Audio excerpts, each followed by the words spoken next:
Ready or not, it's time for another adventure in the Legend of Zelda Tears of the Kingdom. Today, our mission is to tackle the Ousting the Giant side quest over in West Necluda. Alright, boys and girls, strap yourselves in and let's crash this party. This quest kicks off at the lakeside stable near the Joju-u-u shrine, which is the fastest way to get there. I've left a link below. Once you're at the stable, look for Campo right outside the stable doors. Doesn't matter if it's day or night, he's out there worried as ever. For crying out loud! Of all the places those monsters could go, they decide to settle down in those caves? Our caves? I wonder if there's some way to chase them out for this stable's sake. Huh? Oh, hello! He was so deep in his out loud thought spiral that he didn't see you standing there. Of course we heard everything he was saying. He said monsters loud enough. Yeah, buddy. We heard all your complaining from across the yard. Then he proceeds to explain that there are 3 caves that appeared around here after the upheaval.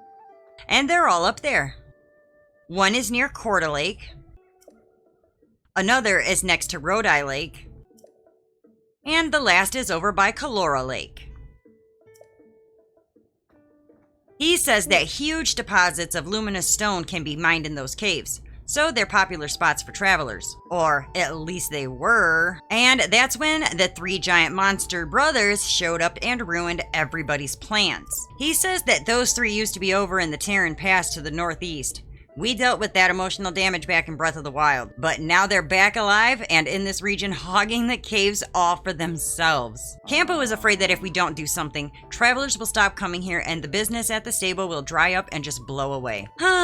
He just can't win. It's not as though they'll just rate 5 stars and leave on their own, but that does activate the Ousting the Giant side quest. So let me show you on the map where these 3 caves are so that we can find them a little easier. I definitely recommend pinning them on your map too, unless you enjoy wandering around the jungle questioning your life choices. So the first lake is Corta Lake, and you'll find that cave at the top of these 3 waterfalls right here around this tree. The second lake is Rodai Lake, and the cave entrance is right down here near the lake name on the map. And Calora Lake Cave actually has a couple entrances, but we want this one by this square piece of land right here. Okay, now that we know where we're going, I actually have a route of least resistance to make this even easier. Because if there's one thing I support in life, it's the lazy smart route. Let's head out towards Floria Bridge. And once you're on the bridge, stop there. We aren't going any further than the first 3 waterfalls. But to make this easier to get to, put on your Zora armor chest piece. This will allow you to easily climb up the waterfall. Then make your way towards it. And if you don't have the Zora armor yet, I'll link the water temple below, but I'm afraid you're gonna have to climb up the old-fashioned way. You know, like a regular person. Otherwise, head right into the waterfall. But stay to the right because you're not going to make it all the way there. We'll need to land on the ground part way up. Then climb up until you can get yourself into the next waterfall.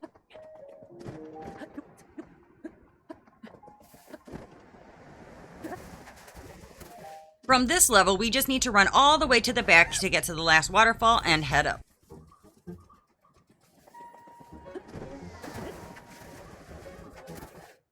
Then, when you get to this last one, just go all the way to the end. And we're going to need to get around to the other side because the cave opening is on the left. So all you need to do now is jump across the water and make your way right inside. Welcome to Corta Lake Cave. When you first enter, you're going to see a wind tunnel, but don't worry about that wind tunnel right now, just go down. We can do exploring later. This time, we're just getting straight to the monsters. And with that said, I'm also going to ignore a lot of these wind tunnel breakable rocks. I'm only going to show you the one that's going to lead to the monster. The one that you want to break is the one way in the back corner.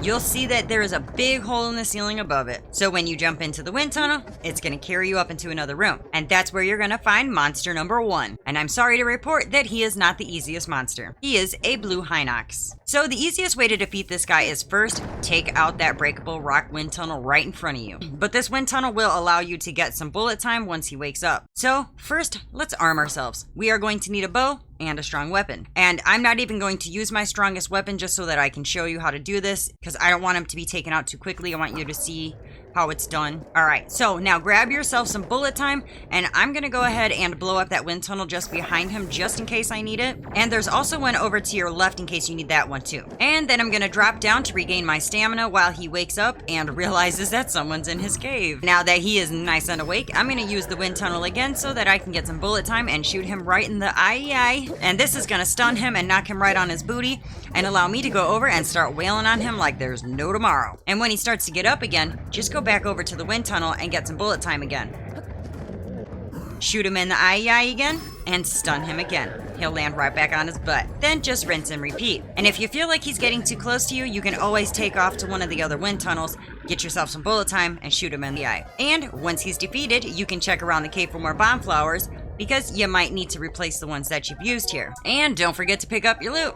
We didn't come all this way for cardio. All right, so to get out of here, if you look over near that big fat pile of luminous stone near the wind tunnel we were just using, there's a little spot on the ceiling that is kind of flat. You can ascend right there.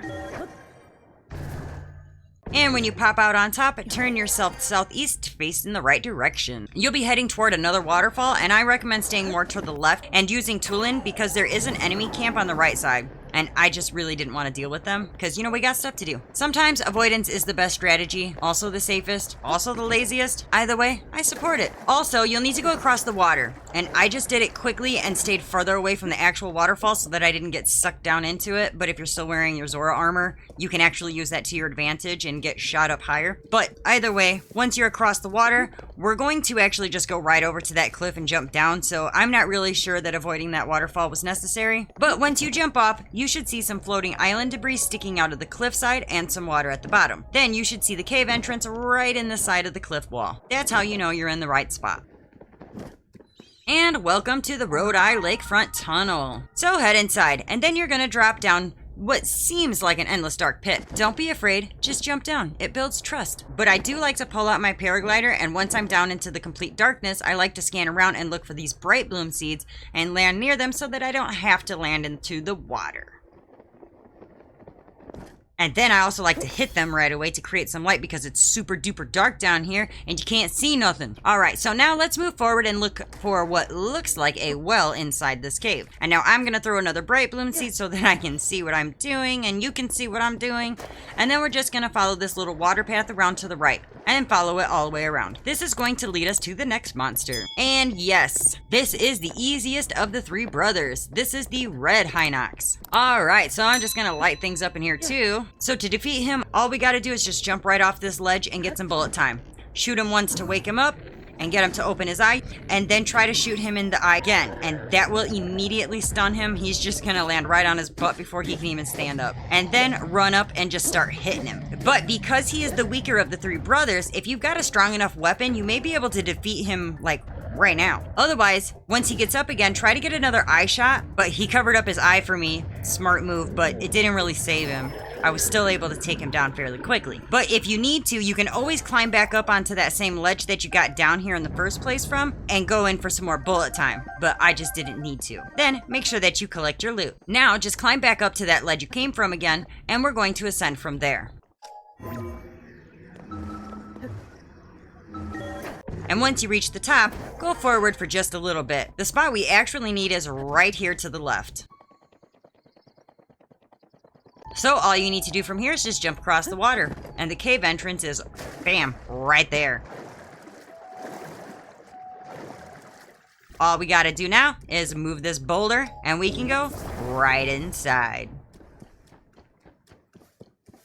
Welcome to Calora Lake Cave. Jump down and start following that path back. It is a long walk. Consider it a light scenic hike inside a monster cave.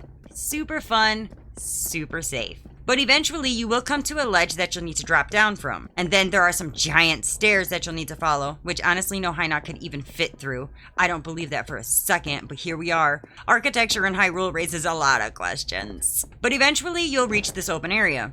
But instead of dropping all the way down, I want you to come over here and land on this shelf with all the bomb barrels. This is the hardest of the three brothers.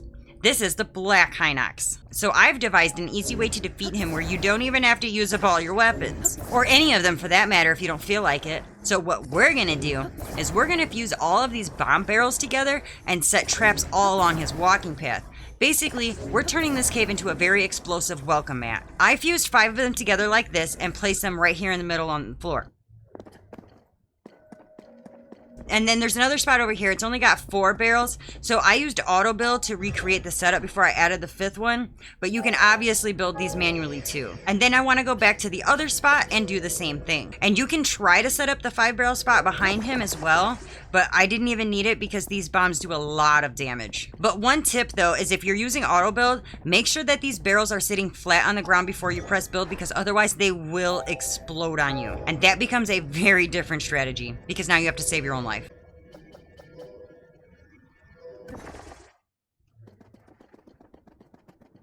Alright, so once your traps are ready, place one closer to him, and this is probably going to wake him up. So make sure that you're ready.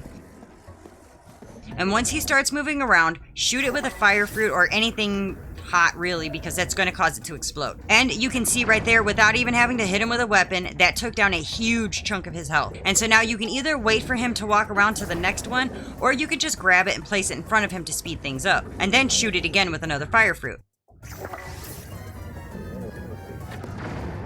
And now you can see his health is down to about 1/4. So one more bomb barrel attack should do the trick. So I went ahead and grabbed my last bundle of bomb barrels and I placed it in front of him. And this time I didn't even have to shoot it. He stepped on it and blew himself up. Thanks for the help, pal. Teamwork makes the dream work. I appreciate it. All right, so now go ahead and grab your loot. And that part of the mission is done. So now all we have to do is go back to the lakeside stable via the Joju-u-u shrine and talk to Campo again. So from the shrine, just glide back down to the stable. But this time, he's not going to be standing in the same spot. He's going to be just up ahead of that spot. Just ahead of the stable. You can see him. I don't know why he moves, but he did. But it doesn't matter if it's daytime or nighttime. He's going to be standing here. So let's go ahead and talk to him. And he wants us to listen up because he's got some great news. Rumor spreads quickly. Word has it that those 3 giant monster brothers have left the caves. Yeah, they left the caves. So Link explains what left the caves means. Huh? What's that now? You did it! You mean you defeated all 3 of the monsters by yourself? And he's seen enough faces in his job that he can tell when someone's lying. And he knows that we're not.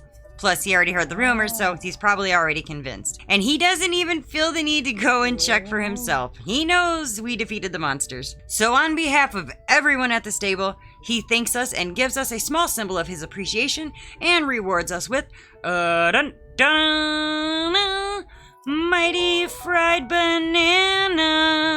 Put those in your front pocket, because with those pesky brothers gone, at last the guests will start pouring back in like a flood. And it's all thanks to you, Mr. Hero. But real quick, he does tell us that even though we've got our reward, if we ever need luminous stones, we can feel free to take all that we need from the caves. Like as if we need his permission. He also notes that there are plenty of areas of interest around here besides those caves. And he's not wrong. He's talking about the Dondons, those rare animals you can only find around this stable. And that completes the Ousting the Giants side quest. And if you're stuck or need help with any part of this quest or any other video, feel free to reach out right here in the comments on Instagram, Facebook, or on Discord. I am always happy to help. Huge thanks to my Patreon supporters. Your support means the world. And if you'd like to join in and get some extra goodies, check out my Ko-fi or Patreon pages. And if this walkthrough helped you out, give that like button a little tap. Hit subscribe for more gaming goodness and spread the word to your fellow adventurers. Got any questions or thoughts? Drop them in the comments below. I am all ears. Until next time, this is KKJinxx, over and out.